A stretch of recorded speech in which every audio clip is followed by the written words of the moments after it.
പുൽപ്പള്ളിയിൽ കടുവ ആക്രമണത്തിൽ ഒരാൾ കൊല്ലപ്പെട്ടു എന്നുള്ള വാർത്ത വരുന്നുണ്ട്. കാപ്പിസെറ്റ് ചെട്ടിമറ്റം പ്രദേശത്താണ് സംഭവം.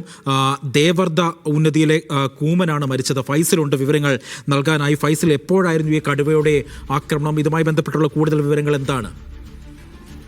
അധികം വിവരങ്ങൾ നമുക്ക് ലഭ്യമായി വരുന്നുള്ളൂ. ഏറ്റവും പ്രധാനമായി കടുവ ആക്രമണത്തിൽ വയനാട്ടിൽ ഒരാൾ കൂടി കൊല്ലപ്പെട്ടിരിക്കുന്നു എന്നുള്ളതാണ്. കാപ്പിസെറ്റ് ചെട്ടിമറ്റം പ്രദേശത്താണ് ഈ ഒരു സംഭവം നടക്കുന്നത്. ഇതൊരു വനമേഖലയാണ്, അതായത് വനത്തോട് ചേർന്ന് കിടക്കുന്ന ഒരു മേഖലയാണ്. അതുകൊണ്ട് ആ മേഖലയിലേക്ക് വിറക് ശേഖരിക്കാൻ പോകുന്നതിനിടെയാണ് ഇത്തരത്തിലൊരു അപകടം ഉണ്ടായത് എന്നുള്ളതാണ് നമുക്ക് ലഭിക്കുന്ന സൂചന. പുഴയോരത്ത് വെച്ച് കടുവ പിടികൂടി കാട്ടിലേക്ക് വലിച്ചു കൊണ്ടുപോയി എന്നുള്ളതാണ് നമുക്ക് ഇപ്പോൾ ലഭിക്കുന്ന വിവരം. എന്തായാലും കഴിഞ്ഞ ദിവസമാണ് പനമരം പച്ചിലക്കാട് ഭാഗത്ത് കടുവ ജനവാസ മേഖലയിൽ ഭീതി പരത്തുകയും പിന്നീട് അത് കാട് കയറുകയും ചെയ്തിരുന്നു.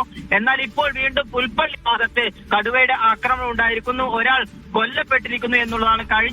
കഴിഞ്ഞ വർഷം സമാനമായ രീതിയിൽ ഇതേ ഡിസംബർ മാസത്തിൽ ഒരാൾ കൊല്ലപ്പെടുന്ന ഒരു സാഹചര്യം ഉണ്ട്. അപ്പോൾ തുടർച്ചയായി വയനാട് ജില്ലയിൽ ഇത്തരത്തിൽ കടുവയുടെ ആക്രമണം ഡിസംബർ ജനുവരി മാസങ്ങളിൽ ഉണ്ടാകും.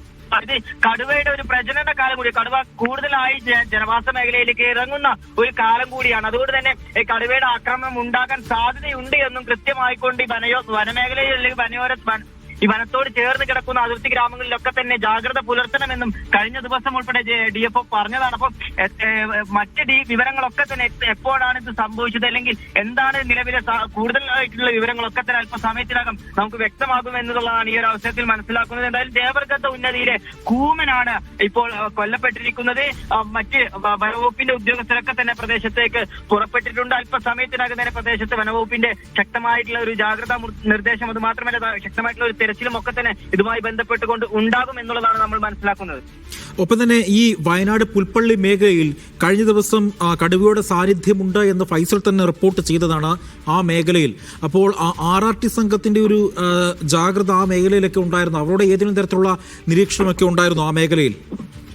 അതാണ് ഞാൻ സൂചിപ്പിച്ചത്. വയനാടിന്റെ വിവിധ മേഖലകളിൽ കഴിഞ്ഞ ദിവസങ്ങളിലൊക്കെ തന്നെ കടുവയുടെ സാന്നിധ്യം ഉണ്ടായിരുന്നു. അത്തരത്തിലുള്ള നിരീക്ഷണങ്ങളും മുൻകരുതലുകളൊക്കെ തന്നെ സ്വീകരിക്കണം എന്നുള്ളത് വനംവകുപ്പ് അറിയിച്ചതുമാണ്. ഈ പുൽപ്പള്ളി കഴിഞ്ഞ ദിവസം ഇറങ്ങിയ ഭാഗത്തിന്റെ അല്പം മാറിക്കൊണ്ടാണ് ഇപ്പോൾ ഈ ഒരു ആക്രമണം ഉണ്ടായിരിക്കുന്നത്. പുൽപ്പള്ളി മാത്രമല്ല, സമാനമായ രീതിയിൽ തിരുനെല്ലിയിലും കടുവയുടെ ആക്രമണം ഉണ്ടായിരുന്നു. അപ്പോൾ ഇത്തരം ഭാഗങ്ങളിലൊക്കെ തന്നെ വനത്തോട് ചേർന്ന് കിടക്കുന്ന ഭാഗങ്ങളായതിനാൽ വന്യമൃഗങ്ങൾ ഇറങ്ങാനുള്ള ഒരു സാധ്യതയുള്ള ഒരു മാസം കൂടിയാണ് ഈ ഡിസംബർ ജനുവരി എന്ന് പറയുന്നത്. അപ്പോൾ ഈ മാസങ്ങളിലൊക്കെ തന്നെ കൃത്യമായിട്ടുള്ള മുൻകരുതലും വനവകുപ്പിന്റെ ഭാഗത്ത് നിന്ന് ഉണ്ടാവാറുണ്ട്. കൃത്യമായിട്ടുള്ള ജാഗ്രതാ നിർദ്ദേശവും എല്ലാവർക്കും നല്ല നൽകുന്നതുമാണ്. അപ്പം അത്തരത്തിൽ എങ്ങനെയാണ് ഇത്തരത്തിലൊരു അപകടം ഉണ്ടായത് എന്നുള്ള കാര്യത്തിൽ ഇപ്പോൾ നമുക്ക് വ്യക്തമായി പറയാൻ കഴിയില്ല. എന്തായാലും ഈ ഭാഗങ്ങളിൽ വനവകുപ്പിന്റെ നിരീക്ഷണം ശക്തമാക്കിയിട്ടുണ്ട്. അജി, വയനാട് പുൽപ്പള്ളിയിൽ കടുവ ആക്രമണത്തിൽ ഒരാൾ കൊല്ലപ്പെട്ടു എന്നുള്ള ഏറ്റവും പ്രധാനപ്പെട്ട വാർത്തയാണ് ഫൈസൽ വയനാട്ടിൽ നിന്നും ഇപ്പോൾ റിപ്പോർട്ട് ചെയ്തുകൊണ്ടിരിക്കുന്നത്.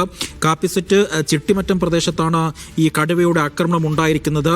ദേവർദുന്നതിയിലെ കൂമനാണ് കൊല്ലപ്പെട്ടത്. പുഴയോരത്ത് നിന്ന് കടുവ പിടികൂടി കാട്ടിലേക്ക് വലിച്ചിഴിച്ചു കൊണ്ടുപോകുകയായിരുന്നു എന്നാണ് അവിടെ നിന്നും വിവരങ്ങൾ ലഭിക്കുന്നത്.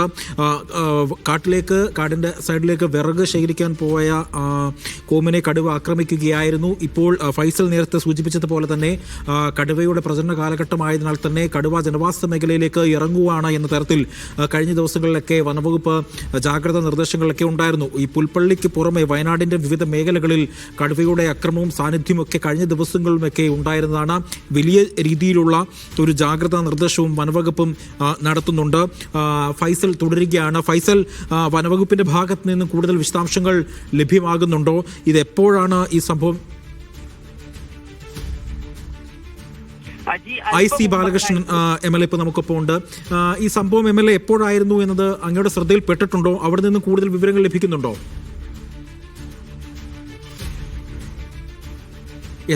IC ബാലകൃഷ്ണൻ MLAയിലേക്ക് വളരെ വേഗം തന്നെ മടങ്ങിയെത്താം.